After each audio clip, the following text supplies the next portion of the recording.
away from him! Don't touch him! Victor Mason's hands were still shaking when he pulled the trigger. Not from fear, from rage so pure it felt like his bones were catching fire. The man in front of him, Officer Derek Calloway, didn't even have time to raise his hands before Victor's fist connected with his jaw, sending him sprawling across the blood-stained pavement where his German Shepherd Atlas had taken his last breath only hours before. This wasn't supposed to be his life anymore. He'd left the killing behind, but they'd just made the biggest mistake of their miserable careers. Before we go any further, hit that subscribe button and stick with me until the end of this story. Drop a comment telling me what city you're watching from. I want to see how far Victor's fight for justice travels. Now let's get into it. The morning had started like any other morning in the past 6 months since Victor Mason had returned to civilian life.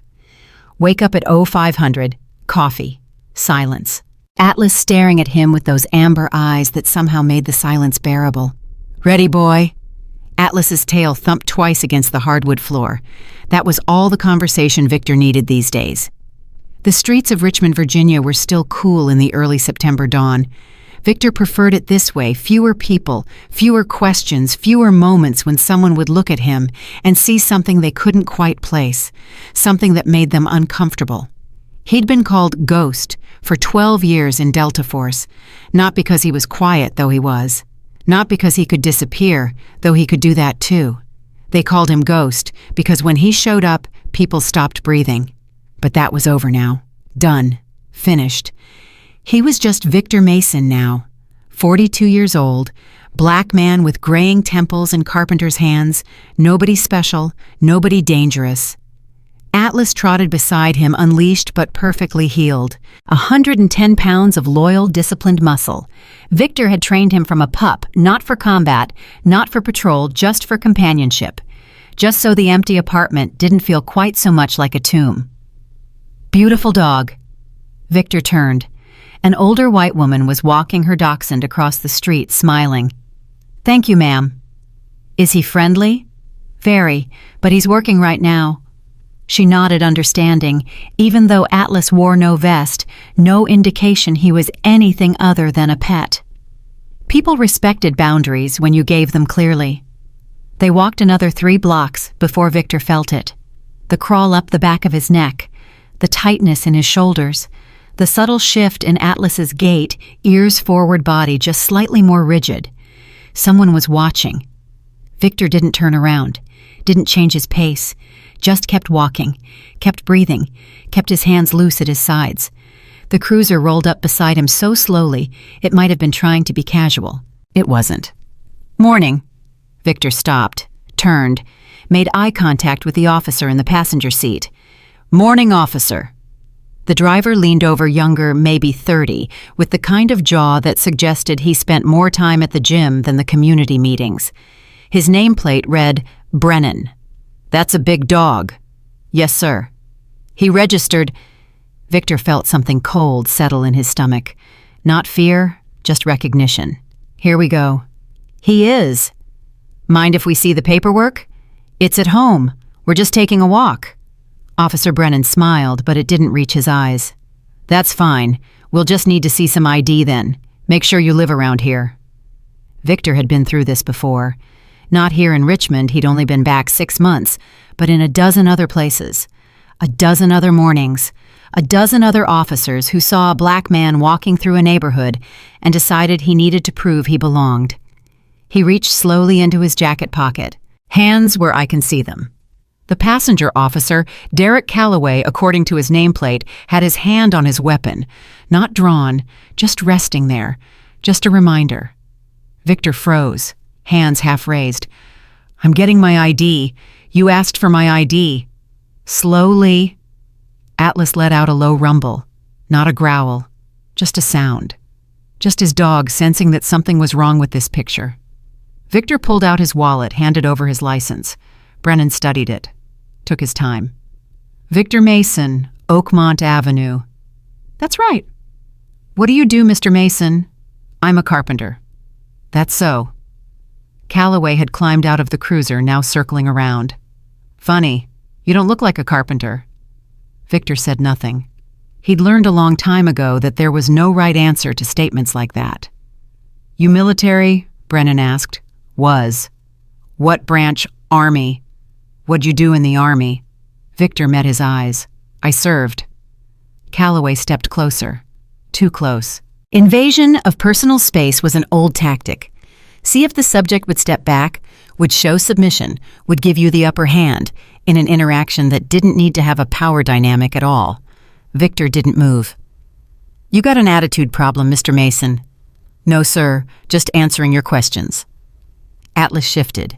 Just an inch, just enough to put himself between Victor and Calloway. "Your dog aggressive?" "No." "Then why's he moving?" "Because you're in his space." "I'm in a public space." "So am I." The silence stretched. Brennan climbed out of the cruiser now too. 2-on-1. Standard intimidation. "We got a call about a suspicious person in the neighborhood," Brennan said. "Someone matching your description." Victor felt his jaw tighten. "What description would that be?" Brennan's smile was sharp.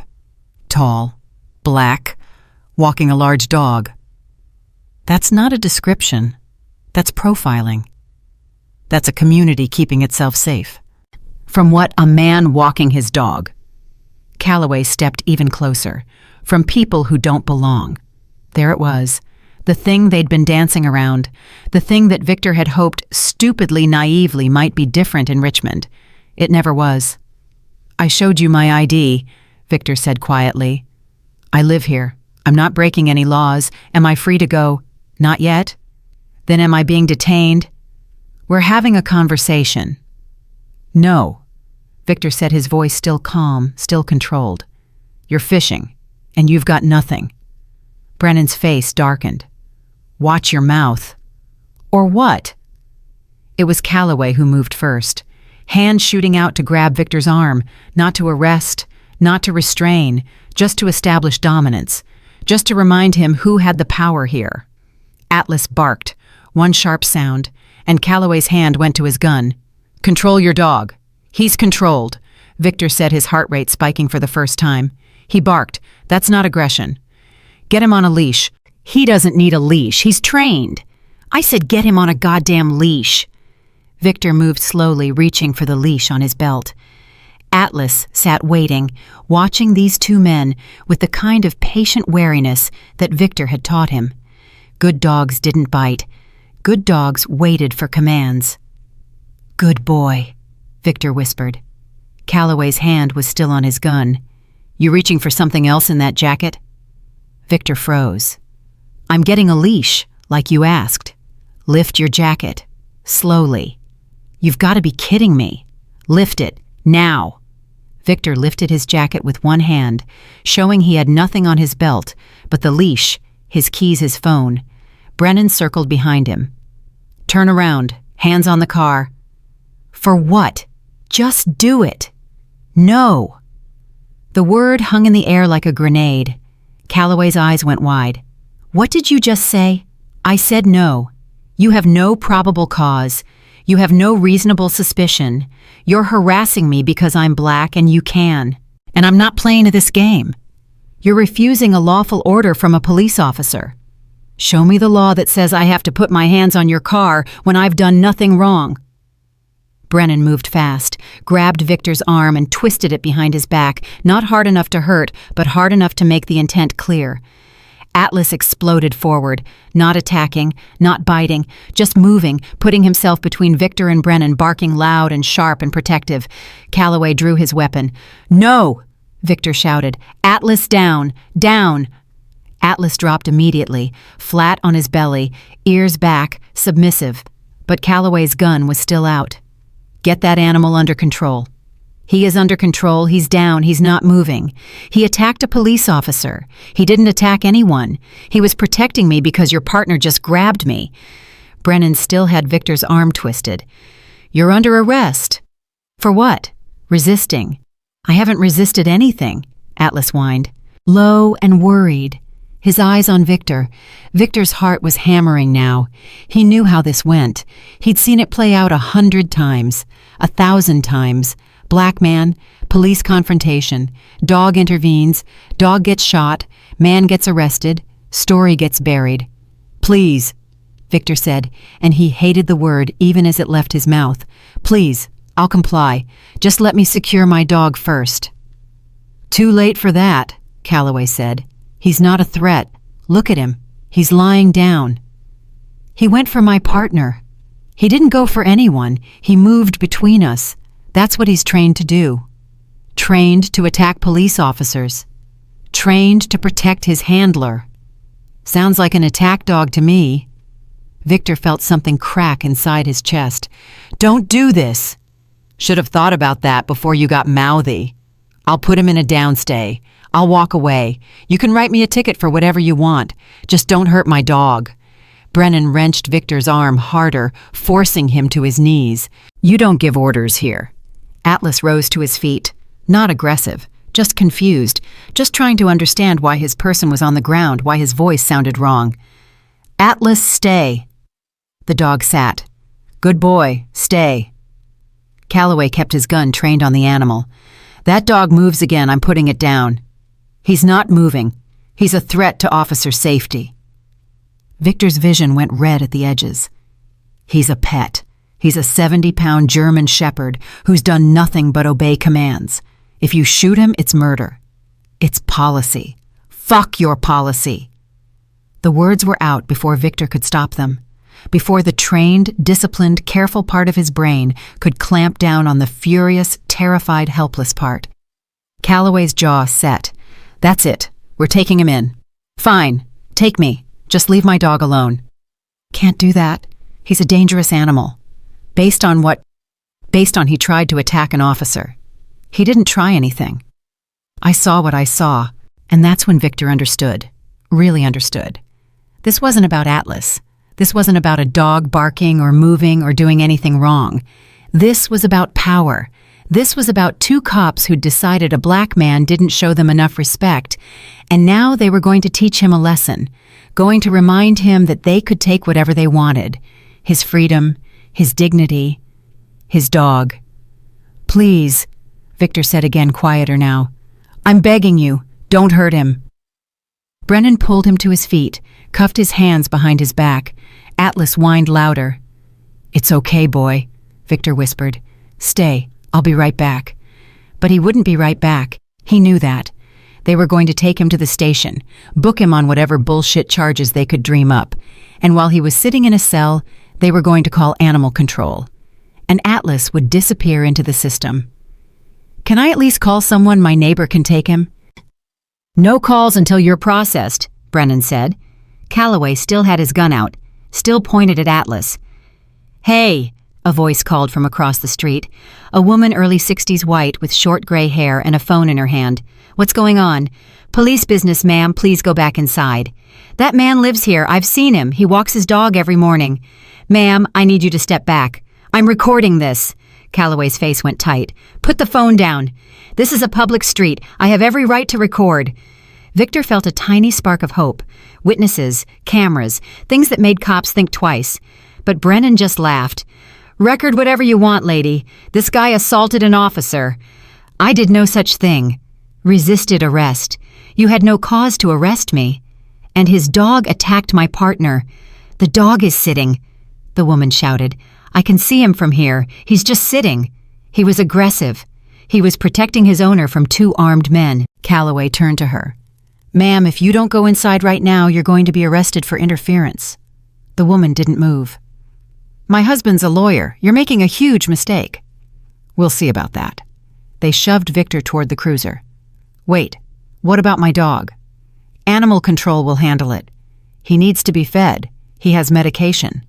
Should have thought about that before you resisted. Victor twisted in their grip, trying to look back at Atlas. The dog was still sitting, still watching, still waiting for the command that would make sense of this. Atlas, stay. Good boy. Stay. They pushed him into the back of the cruiser. He banged his shoulder against the doorframe, but he barely felt it. All he could see was Atlas. All he could think was, I'm going to lose him. The door slammed shut. Through the window, he watched Calloway approach the dog. Atlas's tail wagged once, uncertain, hoping this was a new friend. Calloway raised his weapon. No. Victor threw himself against the door, screaming, but the glass was thick and the locks were engaged, and there was nothing he could do. Nothing except watch. The gunshot cracked through the morning air. Atlas jerked once, then collapsed. Victor stopped breathing. The world stopped moving.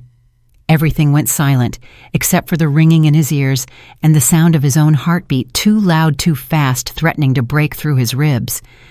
Atlas wasn't moving. His dog, his friend, his only connection to anything good in this world, not moving. Calloway holstered his weapon, said something to Brennan. They both looked at the woman with the phone who was screaming now, though Victor couldn't hear the words. Brennan climbed into the driver's seat. You killed him, Victor whispered. Brennan met his eyes in the rearview mirror. Dangerous animal, had no choice. He was sitting. He was a threat. He was a dog. He was aggressive. Something inside Victor shattered. Broke shattered into so many pieces he didn't think they'd ever fit back together. I'm going to destroy you, he said quietly. Brennan laughed. Sure you are, tough guy. Both of you. I'm going to take everything you have. You threatening a police officer? I'm making a promise. Calloway climbed in. Jesus, he's still talking. Thinks he's scary. They both laughed. They didn't know. They had no idea who they'd just pushed past the breaking point. Victor leaned back against the seat, closed his eyes, took a breath. 12 years in Delta Force. 73 confirmed kills. Operations in 16 countries. He'd hunted terrorists, warlords, men who thought they were untouchable. He'd left that life behind, but they'd just dragged him back into it. You should run, Victor said softly. Brennan glanced in the mirror. What? I said you should run, both of you. Get in your car and drive until you're in another state. Change your names, disappear. Calloway turned around in his seat. You know what I've had about enough of... Because if you're still here tomorrow, Victor continued, his voice dead calm now, I'm going to make you wish you'd shot me instead of my dog. The cruiser went quiet. Brennan's smirk faded just slightly. For the first time they looked at him, really looked at him, and saw something that made the hair on the backs of their necks stand up. They just didn't know what it was yet. But they would. Victor Mason was a ghost, and ghosts don't forgive. They haunt. The holding cell smelled like disinfectant and despair. Victor sat on the metal bench, hands still cuffed behind his back, staring at the concrete floor. He hadn't spoken since they'd processed him. Hadn't responded when they asked for his statement. Hadn't reacted when Brennan shoved him a little harder than necessary into the cell. He was calculating. 12 years of operating in hostile territory had taught him that emotion was a luxury you couldn't afford in the planning phase. Rage was fuel, but only if you controlled when to burn it. Right now, he needed to think. Mason, you got a visitor. Victor looked up. A different officer, older with sergeant stripes and tired eyes, was unlocking the cell. Who? Your lawyer. I didn't call a lawyer. The sergeant shrugged. Well, someone did. They walked him down a hallway still cuffed, because apparently a man sitting quietly in a cell was still a threat, and into a small interview room. A woman sat at the table, mid-50s black, wearing a sharp navy suit and an expression that said she dealt with worse than this before breakfast. Mr. Mason, I'm Patricia Williams. That woman who recorded the incident this morning, she's my client's wife. She called me. Victor said nothing. Patricia pulled out a tablet. I've already seen the video, all of it. From the moment they stopped you until... She paused. Until they shot Atlas. Hearing his dog's name out loud made Victor's chest tighten, but he kept his face neutral. I didn't ask for a lawyer. You didn't have to. What happened this morning was an abuse of power, and I'm going to make sure everyone knows it. And what exactly do you think you can do? Patricia leaned forward. I can get you out of here in the next hour. I can file a complaint with Internal Affairs. I can take this to the media. And if you want, I can help you sue the department for everything they're worth. They'll bury it. Maybe. But not if we move fast. Not if we make enough noise. Victor met her eyes. You don't understand. This isn't about lawsuits. This isn't about money. Then what is it about justice? Patricia nodded slowly. Okay, then let's start there. Tell me what you want. What did he want? He wanted to go back 6 hours and walk a different route. He wanted Atlas curled up on the couch waiting for him to come home. He wanted to live in a world where 2 cops couldn't murder a dog in broad daylight and expect to get away with it. But that wasn't the world he lived in. I want them destroyed, Victor said quietly. Define destroyed. I want them fired. I want their pensions gone. I want them charged criminally. And I want every single person in this building who helped them cover it up to lose their jobs. Patricia didn't blink. That's a tall order. Can you do it? I can try, but I need you to work with me. No going rogue, no doing anything that could compromise the case.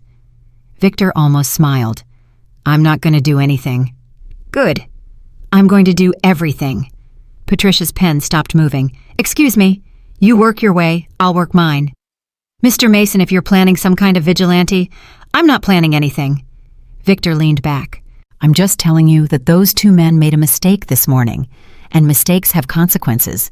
Victor, get me out of here. File your complaints. Do whatever lawyers do, but don't expect me to sit around and wait for the system to decide whether my dog's life mattered. Patricia studied him for a long moment. You were military. I was. Special forces. Something like that. Then you know how this works. You know that going after cops, especially cops who think they're justified, is dangerous. So am I. The words hung in the air between them. Finally, Patricia closed her tablet. I'll have you out in an hour. But Victor, be smart. Whatever you're thinking of doing, be smart about it. Always am. True to her word, Patricia had him released by noon. No charges filed, not yet anyway. Brennan and Calloway had written him up for resisting arrest and having a dangerous animal, but without any actual injuries to the officers or evidence of aggression beyond their word, the duty sergeant had quietly made it all disappear. Which told Victor everything he needed to know about how this department worked. They protected their own, even when their own were murderers. Victor stood on the station steps, breathing free air for the first time in 5 hours. His phone buzzed text messages from numbers he didn't recognize. Neighbors, the woman who'd recorded, people offering condolences, support, anger on his behalf. He deleted them all. Then he called the one number he'd been avoiding. Victor, Jesus, I heard. Are you okay? Marcus Chen had been his team leader in Delta. Retired now, living in D.C., working as a consultant for private security firms. They'd kept in touch, but barely. Victor had been trying to leave that life behind, and Marcus represented everything he'd been running from. I need a favor.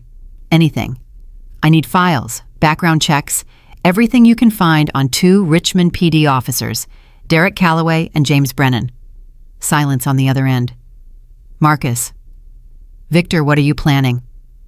I'm planning to know who I'm dealing with. This is about the dog. This is about them thinking they can take whatever they want and walk away clean. Vic, I get it. I do. But going after cops. Everyone keeps saying that like I don't know. I spent 12 years going after people who were a hell of a lot more dangerous than 2 badge-heavy assholes with God complexes. Those people weren't protected by the American legal system. Then the system needs to learn that protection has limits. Marcus exhaled. You're not going to let this go. Would you? Another pause. Longer this time. No, Marcus admitted. I wouldn't. Okay. Give me 24 hours. I'll send you everything I find. Thanks. Victor. Be careful. These guys aren't terrorists. They're not enemy combatants. They're cops. You can't just... I'm not going to kill them, Marcus. That's not what I'm worried about. Then what are you worried about? That you're going to do something worse. Victor hung up and started walking. Not toward his apartment, he couldn't go there yet, couldn't face the empty food bowl and the leash hanging by the door. Instead, he walked to the park where he'd taken Atlas every Sunday, where his dog had chased tennis balls and made friends with every kid who wanted to pet him. An old man sat on a bench feeding pigeons. You're that fellow, the man said as Victor approached. What fellow? The one whose dog got shot this morning. I saw it on the news. Victor stopped. It's already on the news. Lady who recorded it posted the video online.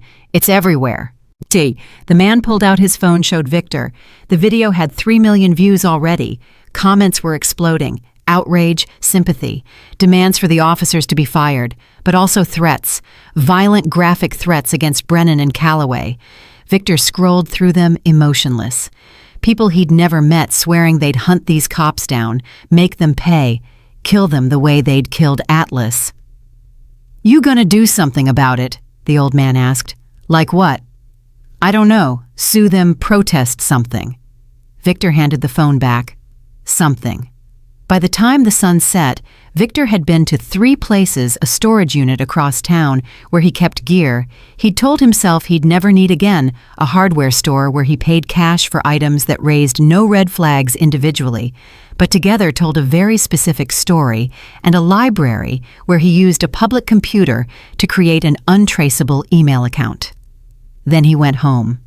The apartment was exactly as he'd left it. Coffee cup in the sink, Atlas's bed in the corner, the leash. Victor picked it up, ran his thumb over the worn leather. "I'm sorry, boy," he whispered. "I should have protected you." His phone rang.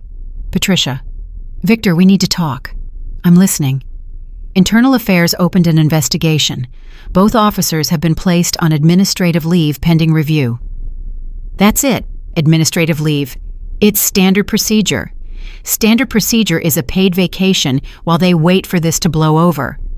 "I know you're angry." "I'm not angry, Patricia. Angry would be easier." "Then what are you?" Victor looked at the leash in his hand. Focused. "IA wants to interview you tomorrow, 9 a.m. Will you be there?" "I'll be there." "Good. And Victor, I mean it. Don't do anything stupid." "Define stupid." "You know what I mean." "Yeah," Victor said. "I do." He hung up and opened his laptop. Marcus had already sent the files faster than 24 hours, which meant he was worried enough to prioritize it. Victor read through everything. Derek Calloway, 32 years old, 7 years on the force, 3 excessive force complaints all dismissed, 2 lawsuits settled quietly out of court, divorced, 1 kid he didn't see, drinking problem that hadn't quite escalated into official alcoholism. James Brennan, 29, 4 years on the force, 2 complaints, 1 dismissed, 1 resulted in a written warning, engaged, lived with his fiancée in a nice suburb, clean record otherwise. On paper they were just cops. Flawed maybe, but not monsters.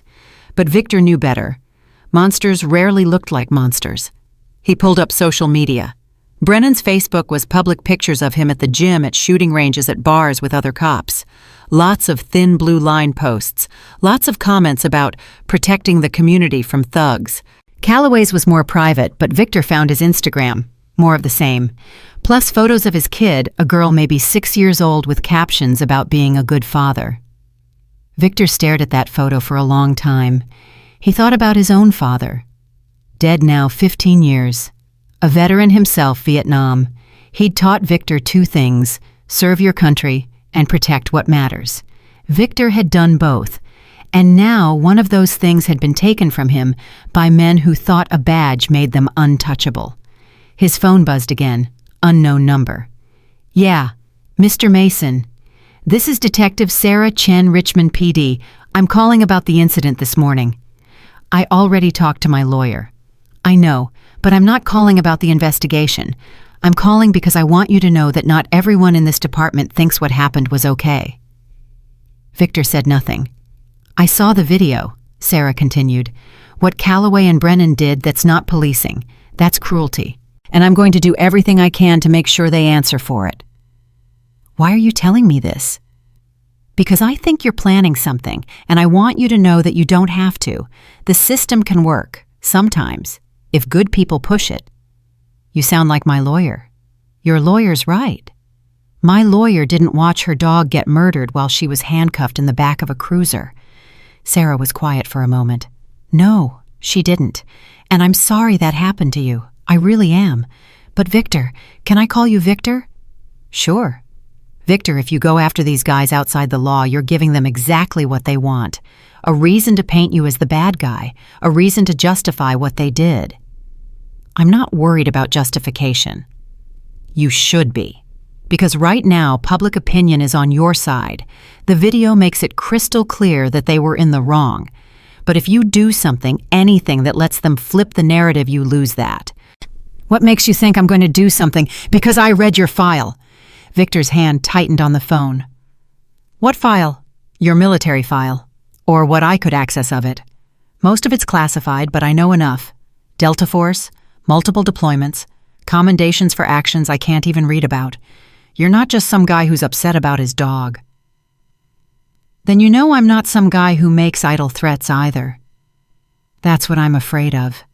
Victor leaned back against the couch. Why do you care? Because I became a cop to help people, and watching what Calloway and Brennan did this morning, that's not helping anyone. That's destroying the community's trust. That's making my job harder. And if you go after them, it's going to make everything worse. For who? For everyone, including you. Victor closed his eyes. Detective Chen, I appreciate the call, but those men killed my dog for no reason other than they could. They looked at me and decided I was less than human, and now they're sitting at home on paid leave waiting for this to blow over so they can go back to doing the same thing to someone else. So forgive me if I don't have a lot of faith in the system working. Then help me make it work. Come to IA tomorrow, tell them everything. Let me build a case that's so airtight they can't ignore it. Give me 30 days. If nothing happens, if they try to sweep it under the rug, then... She stopped. Then what? Then I'll understand why you did what you did. Victor opened his eyes. You're giving me permission. I'm saying I'm human too, and I have a dog. And if someone did to her what they did to Atlas, I don't know if I'd be able to stop myself. But I'm asking you to try, for 30 days, please. Victor thought about it. 30 days of waiting. 30 days of trusting a system that had already failed him. 30 days of watching Calloway and Brennan walk around free while Atlas was dead in the ground. I'll think about it, he said. That's all I ask. She hung up.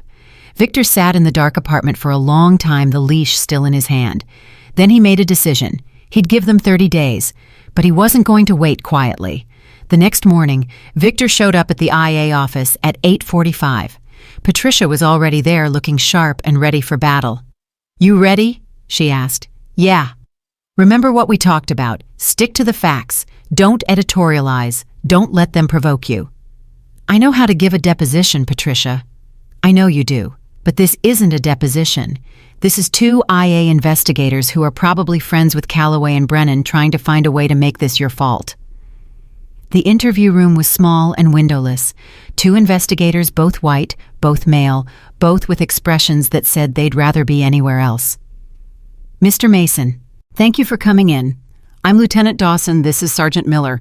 We're investigating the incident involving officers Brennan and Calloway. Incident, Victor repeated. That's what we're calling it. Patricia put a hand on his arm. Dawson didn't react. Why don't you walk us through what happened yesterday morning? Start from the beginning. Victor did. He kept his voice even, his facts straight. He described the stop, the escalation, the moment Atlas moved to protect him. And you're certain your dog didn't lunge at Officer Calloway? Miller asked. He didn't lunge. He stepped between us. There's a difference. But Officer Calloway perceived it as a threat. Officer Calloway perceived a sitting dog as a threat. The dog was growling. He wasn't growling. He barked once. That's not aggression. That's communication. Mr. Mason, I understand you're upset. Upset. Victor leaned forward. Let me tell you what upset is. Upset is when your coffee's cold. Upset is when you miss your bus. I watched two cops murder my dog for no reason other than I didn't bow and scrape fast enough. That's not upset. That's rage. Are you threatening officers Brennan and Calloway? Patricia cut in. My client is expressing understandable emotion about a traumatic event. He's not threatening anyone. It sounded like a threat to me.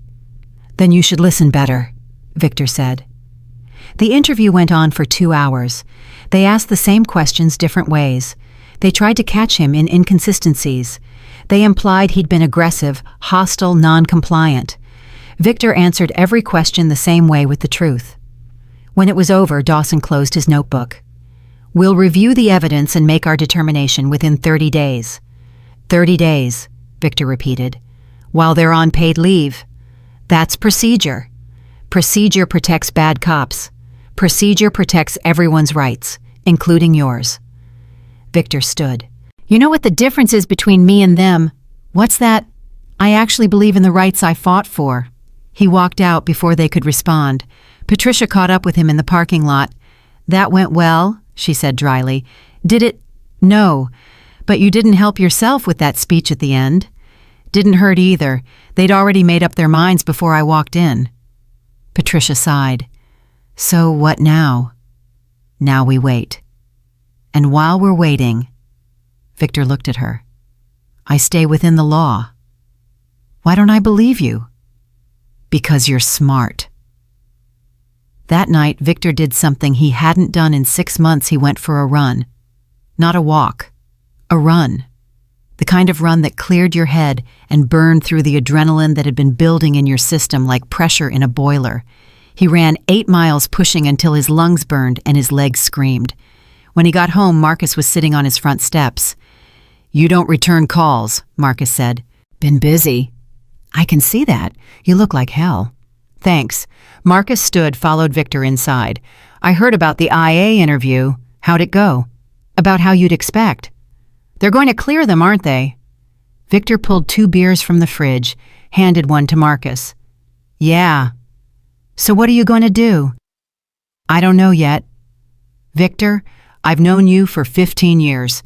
When you say you don't know, it means you've already decided, and you don't want to tell me." Victor took a long drink. "Maybe. Whatever you're planning, I'm not planning anything." "Bullshit." They sat in silence for a while. Finally, Marcus spoke. "You remember Coast Province, that compound where they were holding those contractors?" "Yeah." "You remember what you said when we were planning the op? When everyone else was arguing about rules of engagement and political ramifications?" Victor remembered. "I said sometimes you have to go through the front door. You said sometimes the law is a luxury we can't afford." Marcus looked at him. "Is that where you're at now?" "I don't know." "Yes, you do." Victor met his eyes. "They killed my dog, Marcus. They killed him while I watched. And now they're going to get away with it.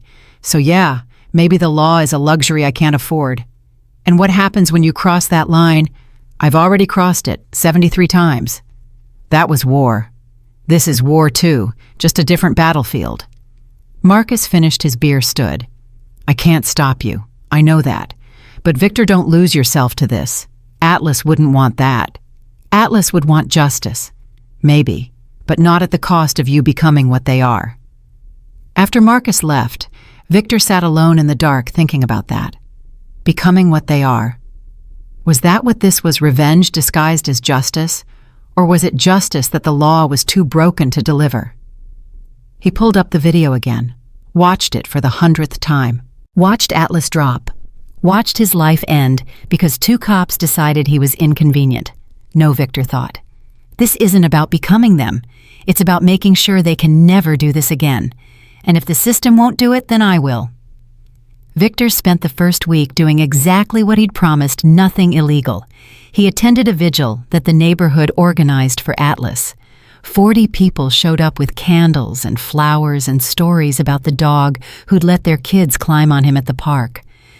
An old woman cried when she told everyone how Atlas had sat with her after her husband died, just keeping her company while Victor drank coffee and listened to her talk.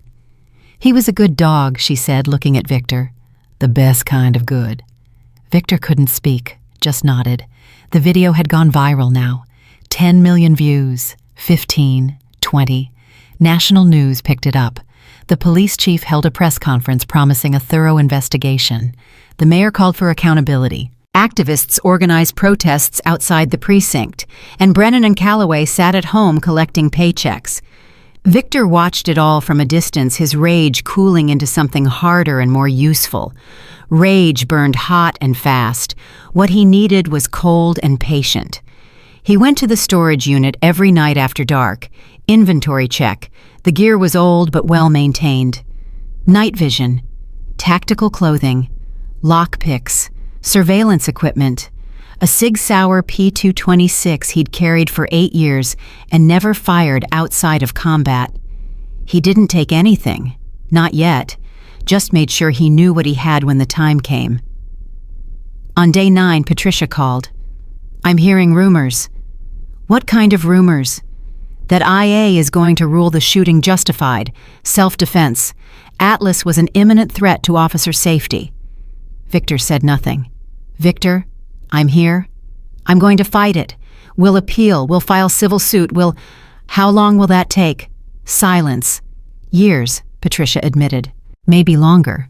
And at the end of it, best case scenario, settlement, money, maybe an apology. Will they lose their jobs?" More silence. "Probably not," Patricia said quietly. Victor hung up. He sat at his kitchen table for a long time, thinking about what justice actually meant. The law said it meant process, rules, procedures that protected everyone equally. But Atlas hadn't gotten process. He'd gotten a bullet. On day 12, Detective Sarah Chen showed up at his door. "You haven't been returning my calls." "Been thinking."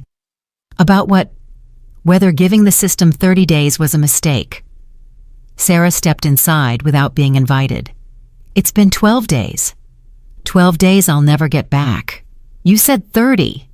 "That was before I heard IA's planning to clear them." Sarah's face tightened. "Where'd you hear that?" "Does it matter?" "Victor, official decisions haven't been made yet. There's still time for what? For some miracle where they suddenly decide to hold their own accountable." Victor shook his head. "I've seen how this ends, Detective. The video doesn't matter. The witnesses don't matter. The only thing that matters is protecting the badge." "That's not true." "Isn't it?" "How many cops in this city have been fired for excessive force in the last 5 years?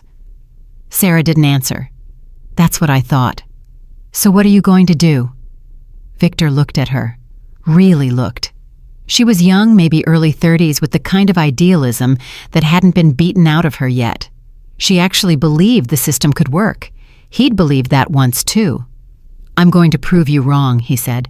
"Prove me wrong about what?" "About needing to stay inside the law to get justice." Sarah's hand moved toward her hip, where her service weapon would be if she was on duty. She wasn't, but the instinct was there. "Don't do this." "Do what? Whatever you're planning." "Victor, I meant what I said. If you go after them, you're throwing away everything. Your freedom, your future, all of it." "They already took my future when they killed Atlas." "That's grief talking." "No," Victor said quietly. "That's clarity." Sarah stared at him for a long moment, then pulled out her phone and showed him a photo, a golden retriever puppy, all paws and ears and tongue. "That's Bailey. I got her 3 years ago after my last partner retired. She sleeps in my bed. She waits by the door every night until I come home. When I'm having a bad day, she knows before I even walk in." Victor looked away. "If someone shot her," Sarah continued, "I don't know what I'd do. I'd want to burn the world down. I'd want to make them hurt the way I'm hurting. But Victor, that's not justice. That's revenge. And revenge doesn't bring them back." "No," Victor agreed. "But it makes damn sure no one else loses their dog the same way." "You can't know that." "I can try." Sarah put her phone away. "If you do this, whatever this is, I can't protect you. I'm not asking you to, but I am asking you one more time to wait. Give me the full 30 days. Let me work this from inside. And if nothing changes, then I'll understand. But please, Victor, 18 more days, that's all I'm asking." Victor walked to the window, looked out at the street where Atlas had died. Someone had left flowers there. A stuffed dog. A sign that said "Justice for Atlas." People cared. That was something. But caring wasn't enough. 15 days, Victor said. "What?" "I'll give you 15 more days. If IA hasn't done the right thing by then, I'm done waiting." Sarah exhaled. "Okay, 15 days, I'll take it." After she left, Victor went back to the storage unit. This time he took things. Not weapons, not yet. Just surveillance equipment, cameras, microphones. A laptop with software that could crack most civilian encryption. He had 15 days to gather intelligence, 15 days to learn everything about Brennan and Calloway, their routines, their habits, their weaknesses, 15 days to plan. Brennan lived in a townhouse 20 minutes from the precinct, engaged to a nurse named Amanda who worked the night shift at Richmond General. No kids, no pets. Nice neighborhood, the kind where people jogged in the evenings and waved to each other. Victor watched from his car 3 nights in a row. Brennan came home at 6, worked out in his garage gym for an hour, then settled in front of the TV with beer and takeout. Amanda left for work at 10. Brennan usually fell asleep on the couch by midnight. Predictable. Calloway was messier. He'd moved into an apartment after the divorce, lived alone, except for his court-ordered weekends with his daughter. Victor watched him leave a bar at 2 a.m. one night, barely able to walk straight. Watched him nearly crash his car pulling into his parking lot. Still drinking, still angry, still dangerous. Victor took photos, made notes, built profiles. Not because he was planning to hurt them, though God knew the temptation was there, but because he needed to understand them. Needed to know what made them think they could get away with murder.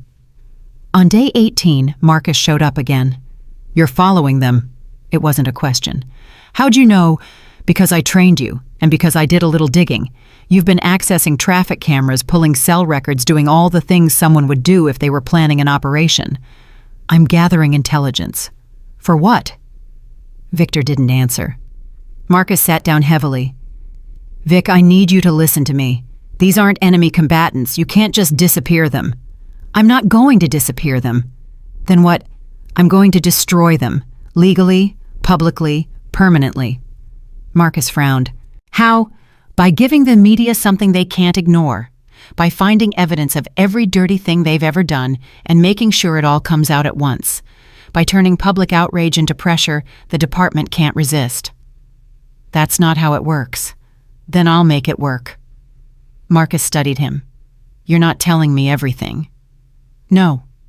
"Why not?" "Because if this goes sideways, I need you to have plausible deniability." "Fuck deniability.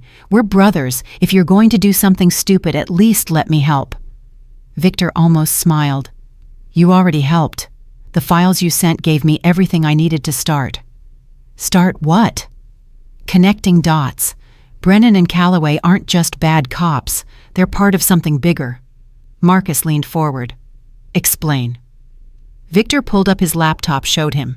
6 months of excessive force complaints across the department, patterns of behavior, same neighborhoods, same types of victims. Same MO escalate until the suspect gives them an excuse to use force. "They're not lone wolves," Victor said. "They're part of a culture that rewards aggression and punishes restraint, and that culture is protected all the way up the chain." "So what's your play?" "Expose all of it. Not just what they did to Atlas, everything, every complaint that got buried, every settlement that bought silence, every supervisor who looked the other way." "That's ambitious." "It's necessary." Marcus was quiet for a moment. Then he said, "You're going to need help." "I work alone." "Not anymore, you don't. If you're going after the whole department, you need someone watching your back." "Marcus, I'm not asking Vic. I'm in." Victor wanted to argue, wanted to keep Marcus clear of the fallout that was coming, but the truth was he could use the help. "Okay," he said finally, "but we do this smart. No cowboy shit." Marcus grinned. "When have I ever done cowboy shit? Mosul, Kandahar. That thing in Yemen we're not supposed to talk about." "Fair point." They spent the next 3 days building a case. Not for court, Patricia was handling that, but for the court of public opinion. They identified 17 other incidents involving Brennan and Calloway, found victims who'd been too scared to come forward, documented patterns of racial profiling, unnecessary violence, and systematic cover-ups. On day 22, Victor got a call from a number he didn't recognize. "Mr. Mason, this is Tom Reynolds. I'm a producer for 60 Minutes. I'd like to talk to you about your story." Victor sat up straighter. "How'd you get this number?" "From someone who thinks the world needs to hear what happened to you." "Are you interested?" "Depends on what you're planning to do with it." "I'm planning to air the truth. National television, unedited footage of what those officers did, interviews with witnesses, experts on police accountability, the works. Victor thought about it. National exposure meant pressure. It meant the department couldn't quietly sweep this away, but it also meant painting a target on his back. "I'll do it," he said, "on one condition." "What's that?" "You don't just tell my story. You tell all the stories, every victim of these officers, every pattern of abuse, everything." Reynolds paused. "That's a big investigation." "You've got 12 days. Until what? Until I stop waiting for justice and start taking it." "Mr. Mason, I can't be party to—" "You're not party to anything. You're just a journalist doing your job. But I'm telling you right now, if the system doesn't work, I will. So if you want this story, you better move fast." Reynolds was quiet for a long moment. "I'll call you tomorrow." He did.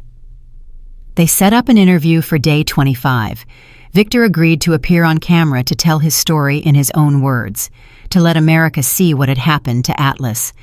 The interview took 4 hours. They filmed at the park where Victor used to walk his dog, showed the spot where he died. Let Victor tell the whole story, the stop the escalation, the murder. Reynolds was good at his job.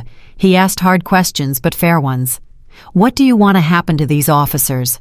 I want them to face the same justice anyone else would face for killing an innocent creature."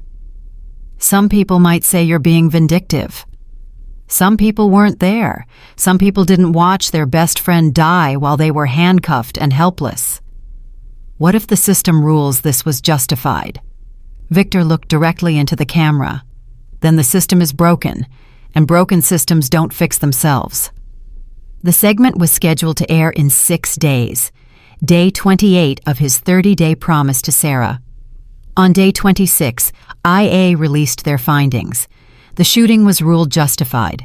Officers Brennan and Calloway acted within department policy when faced with an imminent threat to their safety. No disciplinary action recommended. Both officers would return to active duty immediately. Victor read the report 3 times, making sure he understood it correctly. They were getting away with it. He called Patricia. "You seeing this?"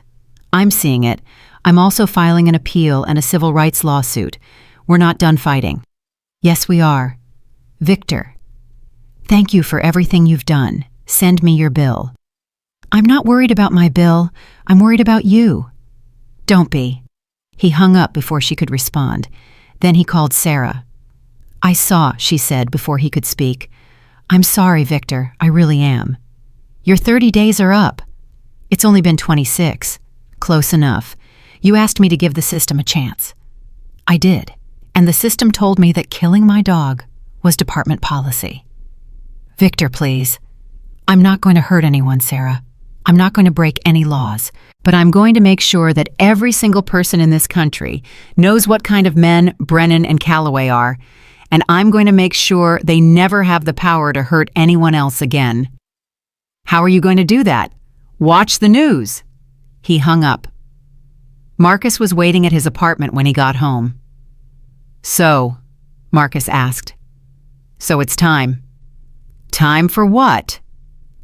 Victor pulled up his laptop, showed him the files he'd compiled. Everything. Every complaint. Every victim.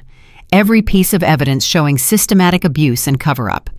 Tomorrow morning, this goes to every media outlet in Virginia, every civil rights organization, every activist group, the ACLU, the NAACP, everyone.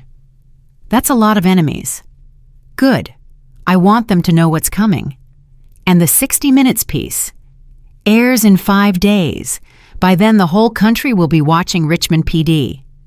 Marcus nodded slowly. "You know this won't bring Atlas back." "I know. And you know it won't make you feel better." "I don't want to feel better. I want to make sure no one else has to feel this way." Marcus stood, put a hand on Victor's shoulder. "Then let's burn it down." That night, Victor couldn't sleep. He kept thinking about what Sarah had said, about revenge versus justice, about becoming what they are. Was that what this was? He looked at the photo of Atlas on his phone. The last one he'd taken 3 days before he died. The dog was mid-run at the park ears, flying mouth open in what looked like a smile. Happy, trusting, alive. "I'm not doing this for revenge," Victor whispered to the photo. "I'm doing it because if I don't, they'll do it again. To someone else's dog, someone else's life. And I can't let that happen." The photo didn't answer, but Victor felt something settle in his chest. Not peace, he didn't deserve peace, not yet, but clarity. He knew what he had to do. At 6 a.m. on day 27, Victor hit send on 247 emails. Every journalist he could identify, every organization that fought for police accountability, every politician who'd ever given a speech about criminal justice reform. The subject line was simple: Richmond PD systematic abuse and the murder of Atlas. The body of the email contained links to everything: the video of Atlas being shot, documentation of 17 other incidents involving Brennan and Calloway, complaints that had been dismissed, settlements that had been buried, a pattern of behavior stretching back 7 years. By 9 a.m., his phone was ringing off the hook. By noon, 3 Virginia state legislators had called for an independent investigation. By 3 p.m., the FBI announced they were reviewing the case for civil rights violations. By 6 p.m., the Richmond police chief was on television promising reforms and accountability, his face red with barely contained fury. And at 8 p.m., Victor's doorbell rang. It was Brennan. The cop stood on his porch in civilian clothes, hands empty, face twisted with rage. "You son of a bitch!" Victor didn't move. "You're not supposed to be here. You're destroying my life." "No, I'm just making sure everyone knows who you really are." Brennan stepped closer. "You think you're some kind of hero? You're just a bitter old man who can't accept that his dog was dangerous." Victor's hands curled into fists, but he kept his voice level. "Atlas wasn't dangerous. He was protective. There's a difference. He attacked a police officer. He stepped between me and someone who was hurting me. That's what good dogs do. But you wouldn't know anything about good, would you?" Brennan's jaw clenched. "I'm going to sue you for defamation, for harassment, for everything I can think of." "Go ahead. Discovery should be fun. I've got 7 years of complaints with your name on them. How many of those victims do you think will want to testify? They're lying." "All of them. Every single person who said you used excessive force. Every person who said you targeted them because of their race. They're all lying, but you're telling the truth." Brennan said nothing. "That's what I thought," Victor said. "Now get off my property before I call the real police." "There's no such thing as real police in your world, is there? We're all just thugs with badges." "No, just the ones who think the badge makes them untouchable." Brennan stood there for another moment, breathing hard. For a second, Victor thought he might try something. Might throw a punch or pull a weapon, or give Victor an excuse to do what he'd been restraining himself from doing for 27 days. But Brennan wasn't that stupid. He turned and walked away. Victor closed the door, leaned against it, let out a breath he didn't know he'd been holding. His phone rang. Sarah. "Brennan just showed up at your house." "How'd you know?" "Because I've been watching both of them since the IA report came out. I figured they'd try something stupid." He didn't do anything. This time. "Victor, you need to be careful. These guys are cornered now. Cornered animals are dangerous." "So am I. That's what I'm afraid of." Victor hung up and went to the window. Across the street, he could see a car he didn't recognize. Plain sedan, tinted windows, surveillance. Either police watching him or media trying to get the next scoop. Either way, his life was about to get a lot more complicated. But that was okay. Complicated meant people were paying attention, and attention was what he needed. On day 28, the 60 Minutes piece aired. 40 million people watched Victor tell his story, watched the footage of Atlas being shot, heard from other victims of Brennan and Calloway. The public reaction was immediate and overwhelming. Protests erupted outside Richmond PD. The mayor called for the police chief's resignation. 3 city council members demanded the officers be fired immediately. And somewhere in all that chaos, Victor felt something he hadn't felt in 28 days. Not satisfaction, not peace, but purpose. This was what he'd been trained for. Not killing, not war, making things right when the system failed, and he was just getting started. The backlash hit Brennan and Calloway like a freight train. Within 48 hours of the 60 Minutes piece airing, Brennan's fiancée called off their engagement. Amanda packed her things and left, while he was at the lawyer's office, didn't even leave a note. Just took her ring off and set it on the kitchen counter next to a photo of them at the beach, both smiling like they had a future. Calloway lost his visitation rights. His ex-wife filed an emergency motion citing the national attention and her daughter's safety. The judge agreed. No more weekends with Dad until the investigation was complete. Victor learned all this from Sarah, who called him, despite probably violating a dozen department policies by doing so. "They're falling apart," she said. "Brennan got drunk last night and punched a hole in his wall. Neighbors called it in. Calloway's been sitting in his car outside his ex-wife's house for hours. We had to send someone to move him along." "Good. Victor, I know you're angry, but this is getting dangerous. These men have nothing left to lose." "Neither do I." "That's not true. You have your freedom, your future. Don't throw it away because what? Because 2 cops who murdered my dog are having a bad week. Forgive me if I don't feel sympathetic." Sarah was quiet for a moment. The FBI opened their investigation. Real one, not just a review. They're looking at civil rights violations for the past 5 years. Not just Brennan and Calloway. The whole department. That got Victor's attention. "How many officers?" 12 so far. Could be more." Victor sat down slowly. "What are you saying?" "I'm saying you didn't just expose 2 bad cops. You cracked open something bigger. Internal Affairs has been getting calls from victims who were too scared to come forward before. People who saw what happened to you and realized they weren't alone." "How many?" 43 complaints filed in the last 3 days, and those are just the ones willing to go on record. Victor closed his eyes. 43 people, 43 stories of abuse and violence, and officers who thought the badge made them gods. "You did that," Sarah continued. "You made them feel safe enough to speak up. That's something, Victor. That's real change. It won't bring Atlas back." "No, but it might save the next Atlas and the one after that." After she hung up, Victor sat in his empty apartment, trying to feel something other than hollow. The public outrage was gratifying in an abstract way. The FBI investigation was more than he'd hoped for, but none of it filled the space where Atlas used to be. Marcus showed up an hour later with Chinese food and bourbon. "You eaten today?" "No." "Figured." Marcus set the containers on the table. "Also figured you could use company." "I'm fine." "You're not fine. You're sitting in the dark in an empty apartment staring at a photo of your dead dog. That's the opposite of fine." Victor looked down. He hadn't even realized he'd pulled up the photo again. "Eat," Marcus ordered. "Then we're going to talk about what happens next." "What happens next is I wait for the FBI to do their job." "Bullshit. You've never waited for anything in your life." Victor almost smiled. "I waited for 30 days. 27. And you spent that whole time planning your next move. So what is it?"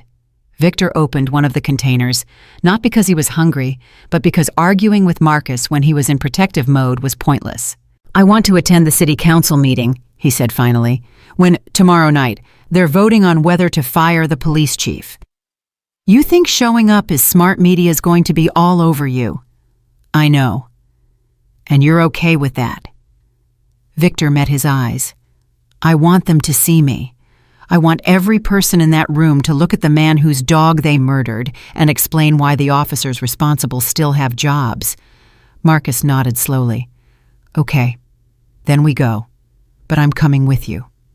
"You don't have to."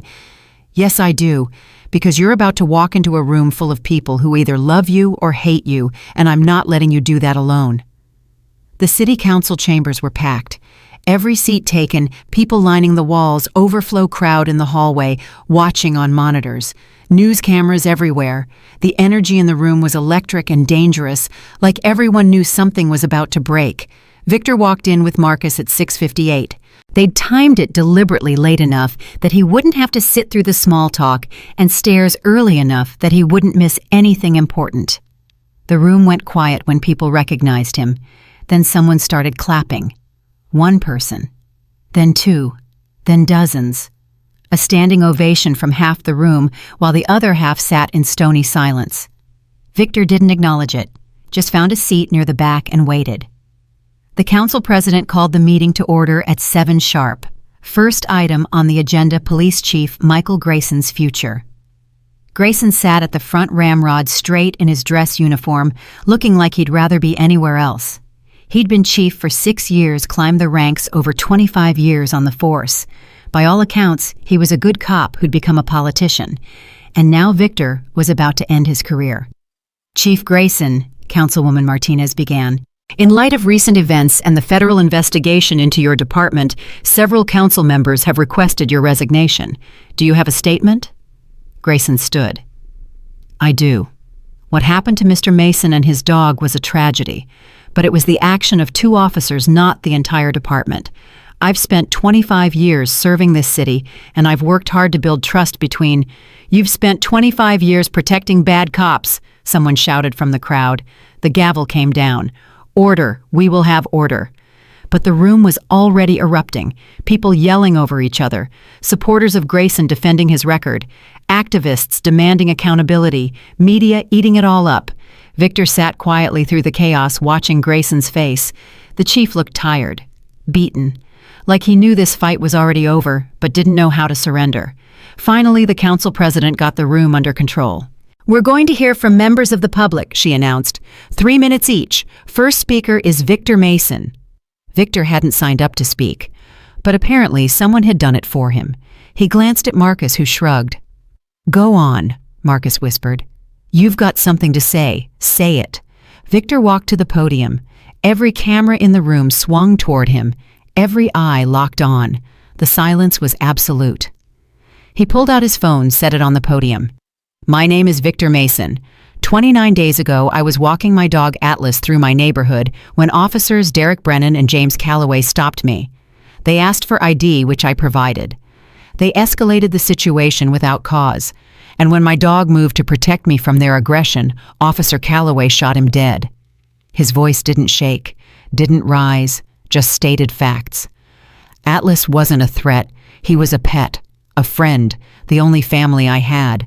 But to those officers, he was an excuse, a justification for violence they wanted to commit anyway. Grayson shifted in his seat. Chief Grayson says this was the action of 2 officers, but I've spent the last month digging into your department's records. I found 17 other incidents involving those same 2 officers. Excessive force complaints that were dismissed, lawsuits that were settled quietly, a pattern of abuse that was ignored because addressing it would have been inconvenient. Mr. Mason, Grayson started. I'm not finished. Since the 60 Minutes piece aired, 43 more victims have come forward. 43 people who were beaten, brutalized, or terrorized by officers in your department. That's not 2 bad apples, Chief. That's a rotten tree. The room erupted again. Shouting, applause, anger. Victor talked over it. I'm a veteran. I spent 12 years in the Army defending this country and the principles it's supposed to stand for. Justice, equality, the rule of law. And I came home to find that the men sworn to protect my community think those principles don't apply to them. He looked directly at Grayson. You asked if I have a statement, Chief. Here it is, resign. Today. Because if you don't, I'm going to spend every day making sure the entire country knows you chose protecting bad cops over protecting good people. And when the FBI finishes their investigation, when they start filing charges, I'm going to make sure your name is right there alongside Brennan and Calloway. That's a threat, someone shouted. No, Victor said quietly. It's a promise. He walked back to his seat through complete silence. Councilwoman Martinez cleared her throat. Chief Grayson, do you wish to respond? Grayson stood again. He looked at Victor for a long moment, then at the council, then at the cameras. No, he said finally. I'm done responding. Effective immediately, I'm retiring from the Richmond Police Department. The room exploded. Victor felt nothing.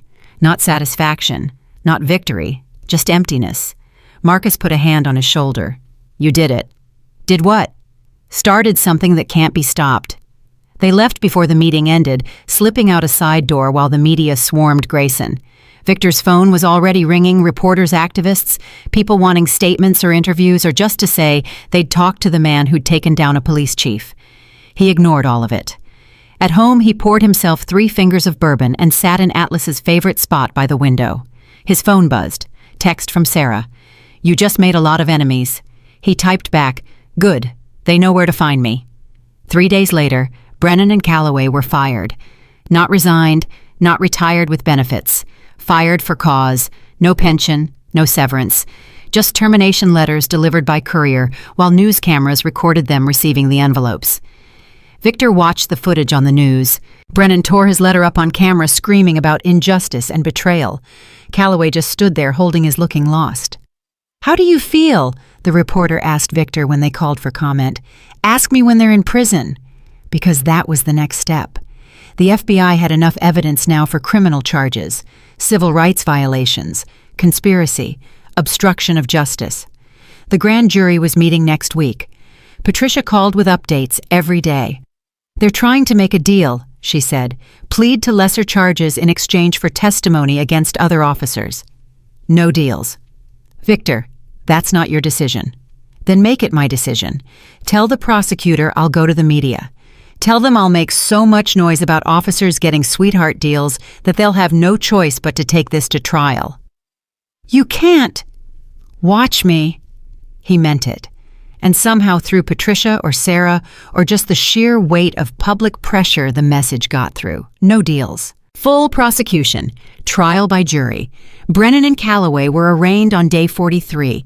Both pleaded not guilty. Both made bail, though it took Brennan 3 days to scrape together the money after Amanda refused to help. Victor attended the arraignment, sat in the back of the courtroom and watched them stand before a judge and claim they'd done nothing wrong. When it was over, Calloway looked back at him. Their eyes met. Calloway mouthed something. Victor couldn't tell what, but he didn't need to. The hatred was clear enough. Outside, reporters mobbed Victor again. "Do you think justice will be served?" "I think it better be." "What if they're acquitted?" Victor looked directly into the camera. "Then I'll know the system is truly broken, and I'll act accordingly." "Are you threatening them?" "I'm promising them that if the law won't hold them accountable, something else will." Marcus pulled him away before he could say more. "You need to stop talking to media." "Why?" "Because you just implied you'd take the law into your own hands if they walk. That's not going to help your case." "I don't have a case, they do." "You have a civil suit. Patricia's working on wrongful death, emotional distress, civil rights violations. You keep threatening these guys and you're going to screw that up." Victor knew Marcus was right, but he didn't care about lawsuits, didn't care about money. He cared about those 2 men understanding what it felt like to be helpless, to be powerless, to watch something they loved get destroyed while they couldn't do anything to stop it. That night, someone threw a brick through Victor's window. He was in the kitchen when he heard the glass shatter. By the time he got to the living room, whoever did it was gone, just a brick with a note wrapped around it. "You're next." Marcus wanted to call the police. Victor said no. "Why not?" "Because half the department probably cheers when they heard someone did it." "Then call Sarah." "She can't help." "Victor, I said no." Marcus picked up the brick, studied the note. "This is a credible threat. You need protection." "I can protect myself." "From one guy with a brick, sure, but what happens when it's not just one? What happens when every cop in this city decides you're the enemy?" "Then I'll deal with it." "How?" Victor didn't answer, but he went to the storage unit that night and took out the Sig Sauer, loaded it, kept it in his nightstand, just in case. The next week brought more threats, emails, phone calls. Someone spray-painted "Cop Killer" on his car. A dead rat showed up on his doorstep. Sarah came by to check on him. "This is getting out of hand." "You think?" "I'm serious, Victor. There are people in the department who want you dead, not figuratively, actually dead." "Let them try." "This isn't a joke." "Do I look like I'm joking?" Sarah sat down heavily. "I can't protect you if you won't let me help." "I don't need protection. Everyone needs protection, even Delta Force operators." Victor looked at her. "How'd you know about that?" "I'm a detective. I detect. Your military file is heavily redacted, but I can read between the lines. classified deployments, commendations you can't talk about. You were more than just Army, weren't you? Doesn't matter what I was, only matters what I am now. And what's that? Someone who's not going to stop until this is finished. Sarah stood. The trial starts in 6 weeks. Can you stay alive that long? Can they call Victor? I'm not going to hurt anyone, Sarah, but I'm not going to run either. They want me scared. They want me to disappear. Too bad. I'm right here. And I'm going to be right here until those 2 men are in prison or I'm in the ground. Sarah left, shaking her head. That night, Victor couldn't sleep. He kept thinking about what she'd said. 6 weeks until trial. 6 weeks of living like this, looking over his shoulder, jumping at shadows, wondering if today was the day someone decided to solve their problem by making him disappear.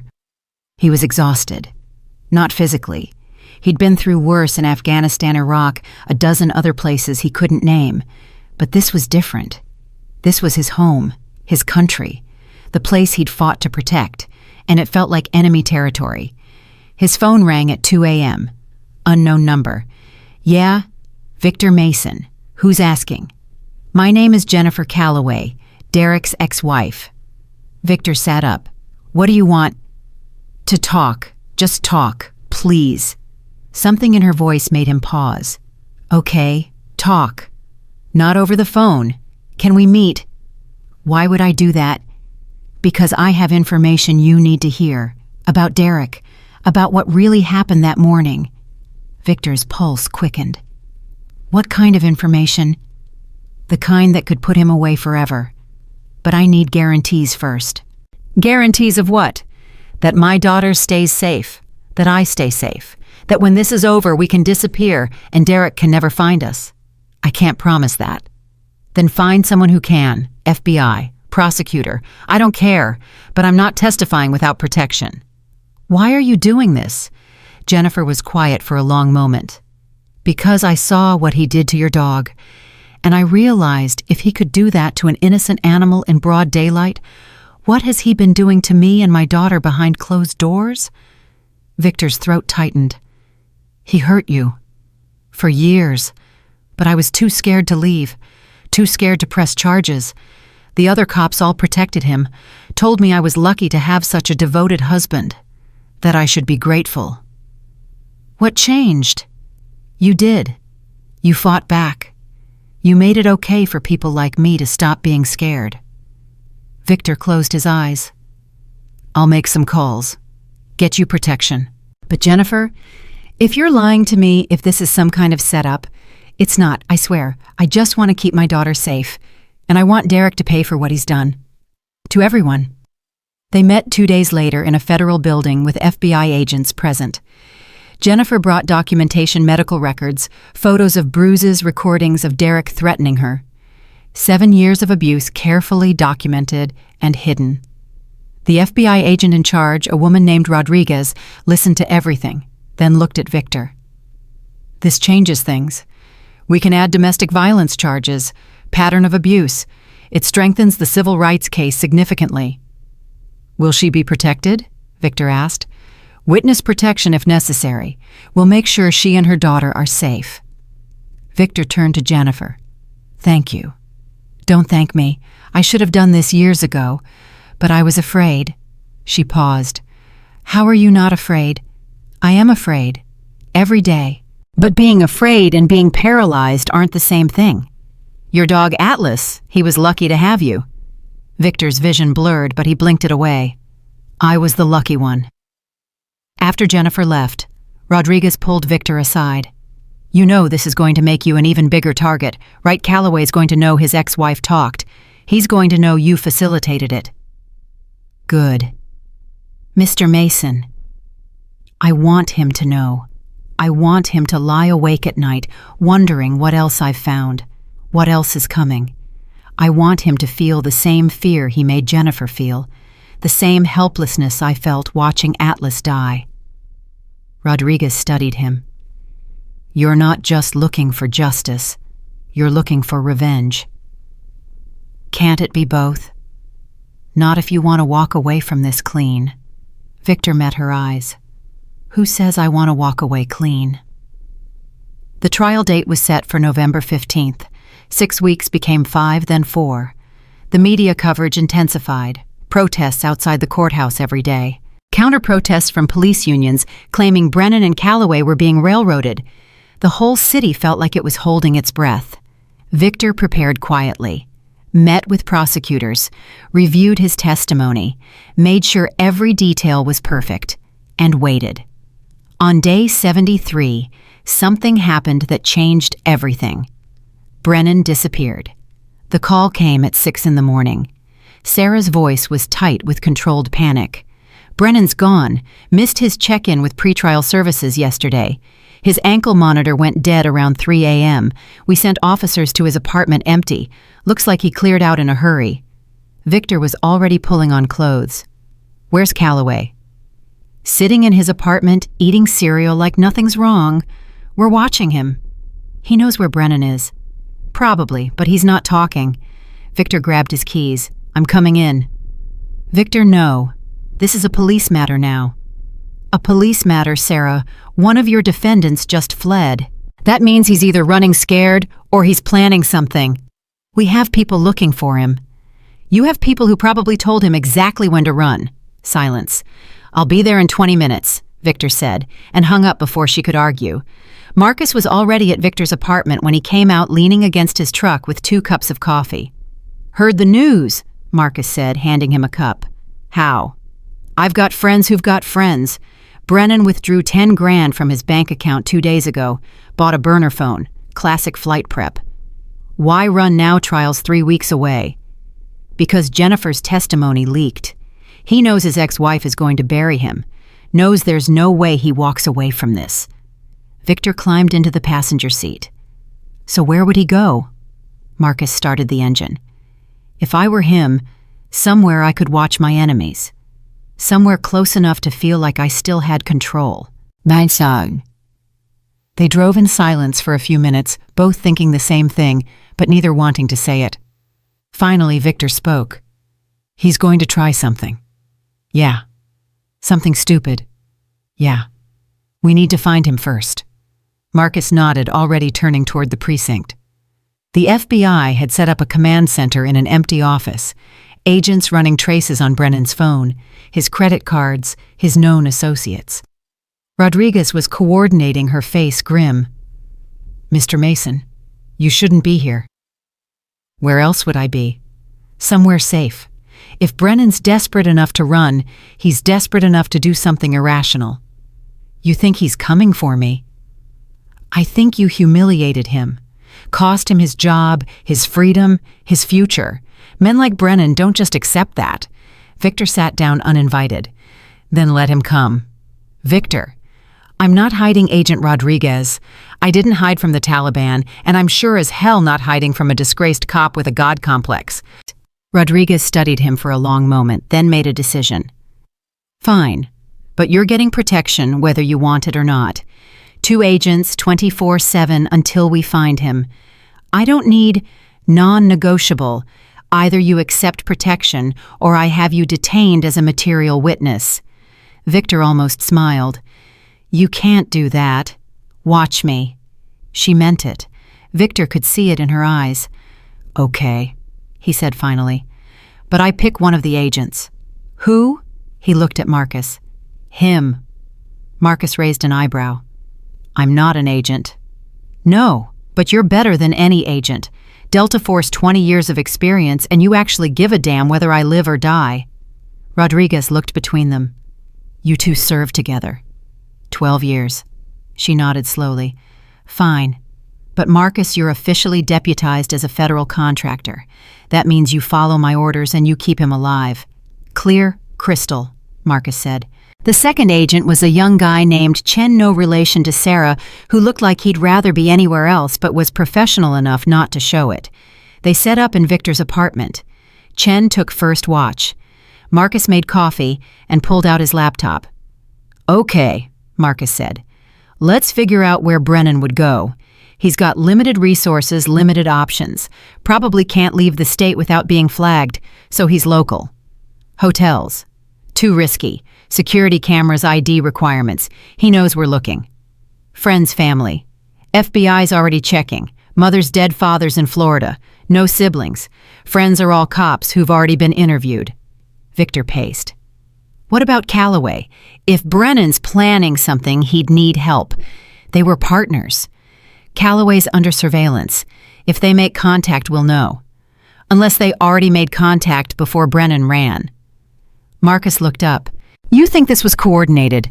I think Brennan didn't just wake up yesterday and decide to flee. I think he's been planning this since Jennifer agreed to testify. Agent Chen turned from the window. What are you suggesting? I'm suggesting Calloway knows exactly where Brennan is and exactly what he's planning. And I'm suggesting we stop watching Calloway and start pressuring him. Rodriguez's voice came through Chen's radio. Negative. We spook Calloway. We lose any chance of finding Brennan peacefully. Peacefully, Victor repeated. You really think this ends peacefully? No one answered. The first 48 hours were the worst. Every car that drove past was a potential threat. Every phone call could be the one saying Brennan had been found, or that someone else had been hurt. Victor barely slept. When he did, he dreamed of Atlas, of the gunshot, of being unable to move, unable to help, unable to do anything but watch. On the third day, something changed. Calloway stopped eating. Sarah noticed it first. The surveillance team reported he'd ordered takeout but hadn't touched it. Just sat staring at his phone, waiting for something. He's nervous, Sarah told Victor over the phone. Whatever Brennan's planning, it's happening soon. How soon? Hours, maybe less. Victor looked at Marcus. We need to move. Move where? Anywhere but here. Sitting in this apartment waiting to be a target is making us predictable. Marcus nodded. I know a place. Off the grid. Brennan won't find it. I don't want to hide. It's not hiding. It's tactical positioning. Victor knew what Marcus was really saying. They were going to set a trap. They left the apartment at dusk, with Agent Chen following in a separate car. Drove to an old warehouse Marcus had used for training exercises when he was consulting for private security firms. Empty. Isolated. Defensible. Perfect. You think he'll follow us? Chen asked. If he's watching, yeah, Marcus said. And if he's not watching, we're wasting our time anyway. They set up inside. Motion sensors at all entrances. Cameras covering approaches. Marcus positioned himself with a clear line of sight to the main door. Victor took the back. Chen covered the side. And they waited. 3 hours passed. Nothing. Then Marcus's motion sensor pinged. East entrance, he whispered over comms. Single figure, moving slow. Victor's heart rate didn't spike. Years of training kept it steady. Just another operation. Just another threat to neutralize. Except this wasn't another operation. This was personal. The door opened slowly. A figure stepped inside, hands raised clearly visible. Not Brennan. Calloway. Victor moved out of cover, weapon drawn.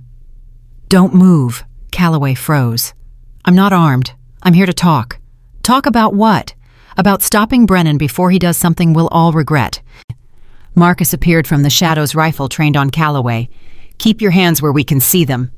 I said I'm not armed. Then you won't mind Agent Chen patting you down. Chen did thoroughly. Calloway was clean. No weapon, no wire, no phone. Okay, Victor said, lowering his gun slightly. Talk. Calloway's face was haggard, like he hadn't slept in days. Brennan contacted me yesterday. Burner phone. Said he was going to make this right. Make what right? Everything. He blames you for destroying his life. Thinks if you're gone, the case falls apart. He's coming for me. Tonight. He's been watching you. Knows your routine. Knows where you'd go if you felt threatened. Victor glanced at Marcus. They'd been right about the trap. Wrong about who was walking into it. Why are you telling me this? Victor asked. Calloway's jaw worked. Because I'm done. With all of it. I became a cop to help people, and somewhere along the way I turned into... He stopped, swallowed. I turned into someone I don't recognize. Someone who could watch a man's dog get murdered and think it was justified. It wasn't justified. I know. Calloway's voice cracked. I know that now. But Brennan, he still thinks we were right. Thinks you deserved it. And he's going to kill you to prove it. Let him try. Victor, you want to help? Tell me where he is. Calloway shook his head. I don't know exactly, but I know his plan. He's going to hit your apartment. Figures you'll either be there or the agents protecting you will be. Either way, he gets his revenge. Marcus swore. There are people in that apartment. Rodriguez's team, Chen said already on his radio. We need to warn them. The explosion lit up the night sky 3 miles away. For a moment, no one moved, just stared at the orange glow rising above the city skyline exactly where Victor's apartment building stood. Then everyone moved at once. Marcus grabbed keys. Chen was shouting into his radio. Calloway just stood there, face white. Jesus, he whispered. Jesus Christ, he actually did it. Victor turned on him. You knew. I knew he was angry. I didn't think he'd actually... Victor's fist connected with Calloway's jaw, dropping him. You knew and you didn't stop him. Marcus pulled him back. Vic, we need to go. Now. They ran. The drive took 7 minutes but felt like hours. Victor's mind was racing. The agents in his apartment, his neighbors. Mrs. Chen from 3B who'd brought him soup after Atlas died. The kid in 4A who was always practicing piano. How many people had Brennan killed to get to him? The apartment building was chaos. Fire trucks, ambulances, police everywhere. The entire 4th floor was gutted flames still visible through blown-out windows. Victor jumped out before Marcus fully stopped. Sir, you can't go in there. That's my apartment. A firefighter grabbed him. 4th floor's unstable. We're evacuating the building. There were FBI agents in my apartment. The firefighter's expression changed. They got out, both of them. Burns and smoke inhalation, but they're alive. Victor's knees almost gave out. Anyone else hurt? We're still doing a sweep. So far, 3 injuries, none life-threatening. But sir, whoever did this used enough explosive to bring down the whole building. If the structure hadn't been reinforced concrete, he didn't finish, didn't need to. Rodriguez appeared soot-covered and furious. Mason, you okay? I wasn't there. I know. Brennan knew too. This wasn't about killing you, this was about sending a message. What message? That he can get to you anywhere, anytime. That you're not safe. Victor looked at this burning building. Everything he owned was in there. Photos of Atlas, his dog's ashes, the last pieces of the life he'd been trying to build. Gone. He made a mistake, Victor said quietly. What? He thinks destroying my home will break me, but the only thing that could break me is already gone. He looked at Rodriguez. Now there's nothing left to lose. Victor, don't find him tonight, because if I find him first, there won't be a trial. He walked away before she could respond, Marcus trailing behind. What are you thinking? Marcus asked. I'm thinking Brennan just went from suspect to domestic terrorist. I'm thinking the FBI is going to tear this city apart looking for him. And I'm thinking we're going to help them. How? Victor pulled out his phone, called a number he'd been avoiding. Victor? Sarah sounded breathless. I heard about the explosion. Are you? I'm fine. I need everything you have on Brennan. Places he's been, people he's talked to, anywhere he might feel safe. The FBI already has all that. Then they're looking in the wrong places. Brennan's not thinking like a fugitive. He's thinking like a soldier, like someone on a mission. And I know how soldiers think. Sarah was quiet for a moment. There's an old hunting cabin. Belonged to Brennan's uncle, died 5 years ago. Property's been in probate. Brennan used to talk about it, middle of nowhere, no neighbors off the grid. Where? Appomattox County, about 90 miles west. Send me the coordinates. Victor, if you're planning what I think you're planning, I'm planning to end this before anyone else gets hurt. He hung up, turned to Marcus. You still got your go bag. Always. Then let's go hunting. They drove west through the night, following dirt roads into increasingly remote territory. No streetlights, no cell service. Just trees and darkness and the knowledge that somewhere ahead, Brennan was waiting. Marcus pulled over a mile from the cabin coordinates. We go in quiet, he said. Recon first. We confirm he's there, then we call it into Rodriguez. And if he's not there, then we keep looking. They moved through the woods like ghosts.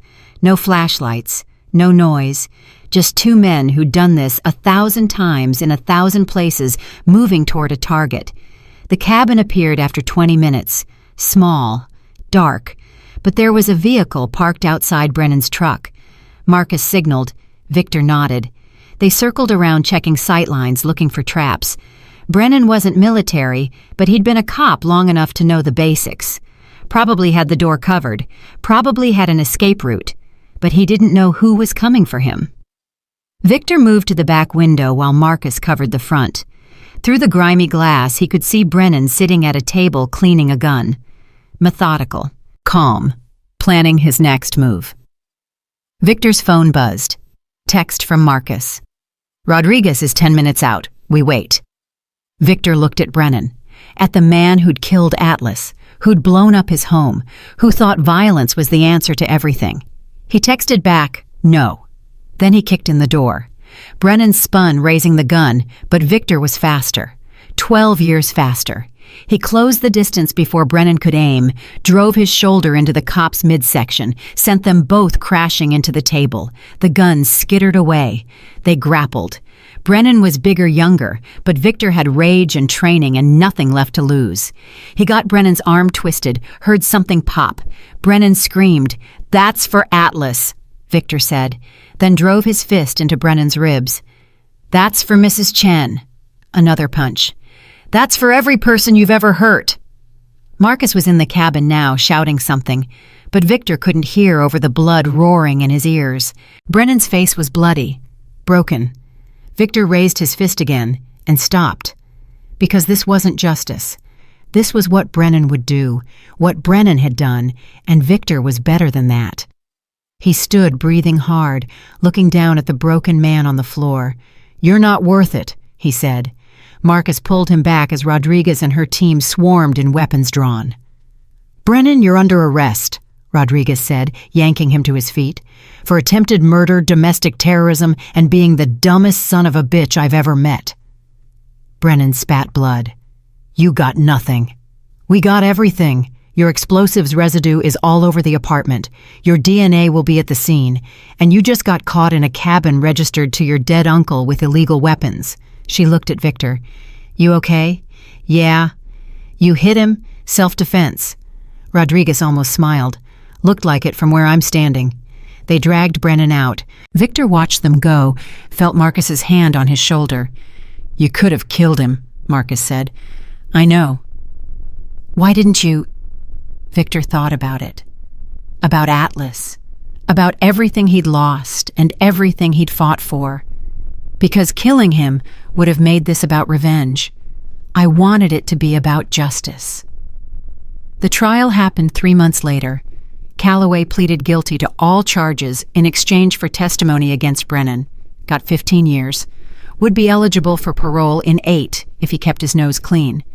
Brennan went to trial. Faced all the evidence, all the witnesses, all the testimony about what he'd done. Jennifer testified. So did Victor. So did 17 other victims. The jury deliberated for 4 hours. Guilty on all counts. Sentencing was another month later.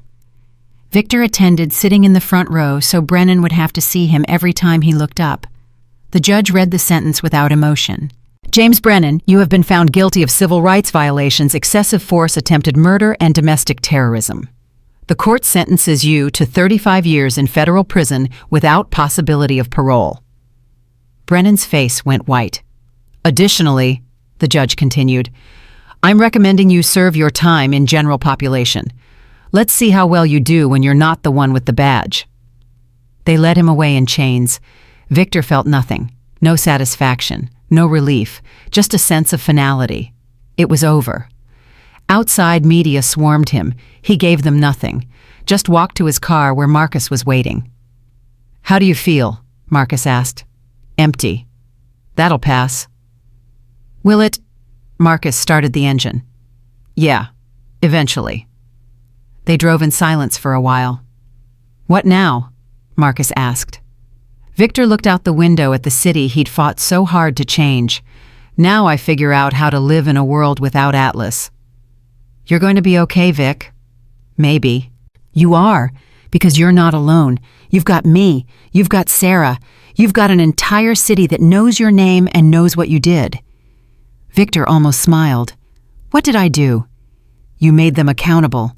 You showed people that the system can work if you push hard enough. That's something." It was something. Victor started getting calls a few weeks later. Other victims of police brutality. People who'd seen what happened to him and found the courage to speak up. Some wanted advice.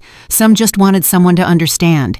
He helped when he could, started a foundation in Atlas's name, provided legal support for victims who couldn't afford lawyers, funded body cameras for departments that couldn't afford them, pushed for accountability everywhere he could. It wasn't enough.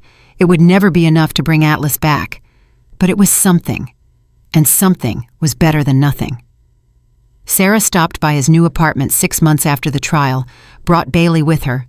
"Thought you might want some company," she said. The dog bounded in all energy and joy, and for a moment Victor's chest tightened. But then Bailey sat in front of him, tail wagging, and he found himself reaching down to pet her. "She's a good dog," he said. "The best, just like Atlas was." Victor nodded, not trusting himself to speak. Sarah sat down. "There's something else. The department's implementing new training, de-escalation tactics, implicit bias recognition, and they want you to help design it." "Why would I help them?" "Because change doesn't happen from outside. It happens when good people decide to fix broken systems from within. And like it or not, you're good people." Victor thought about it, thought about Atlas, thought about all the dogs and people who'd been hurt by officers who thought the badge made them untouchable. "Okay," he said finally. "I'll help. Thank you." After she left, Victor sat with Bailey for a while, the dog's head resting on his knee. "I miss him," he told her. "Every day." Bailey just looked at him with those trusting eyes, and Victor realized something. Atlas hadn't just been his dog. He'd been his reminder that the world could be good, that loyalty and love existed even in darkness. And now it was Victor's job to be that reminder for others, to fight when fighting mattered, to show mercy when mercy was deserved, to make sure that what happened to Atlas never happened to another innocent creature or person again. It wouldn't be easy, but nothing worth doing ever was. Victor pulled out his phone, looked at the last photo of Atlas one more time, then put it away. "I'm going to make it mean something," he whispered. "I promise." And he did. In the years that followed, Richmond became a model for police reform. Use of force incidents dropped 60%. Community trust increased. Other cities started copying their programs. And every time Victor testified at a hearing, or trained a new class of officers, or helped another victim find their voice, he thought about Atlas, about a good dog who died for nothing but became the catalyst for everything. Justice hadn't brought Atlas back, but it had made damn sure he didn't die for nothing, and in the end, that was enough.